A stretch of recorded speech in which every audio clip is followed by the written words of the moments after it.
इसी तरह के वीडियो देखने के लिए हमारे चैनल SK स्टार को सब्सक्राइब करें और साथ में बेल आइकन दबाना ना भूलें। वीडियो पूरा देखना दोस्तों, हंसते हंसते पागल हो जाओगे। अंजलि 50 रुपया देना, भारता के दारू पिए के बा। अंजलि देना पैसा, बहुत जरूरी बा। 5 दिन के अंदर तो लौटा दें पैसा। देना अंजलि। अंजलि हम तो से बहुत प्यार करीला कसम से।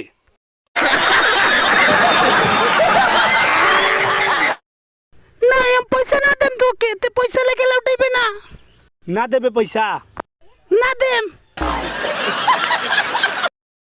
काम निकाले के बेरी ते बहुत चालाक बनते रही, काम निकल जाते के भूल जाते रही।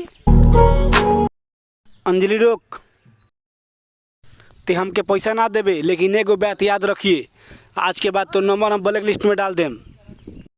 आज के बाद कबो तो से बात ना करें, भाग कतही। मस्त जोक मारा रे, ये हंस रे हलकट हंस।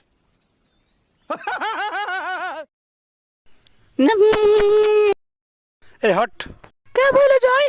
ते बरस ना नहीं करे लूस, तोर मुंह बहुत गंदा था। ते पागल हो, सब मंजन कोलगेट रोज करिले। ते बीमार खालिस तोरे मुंह बसा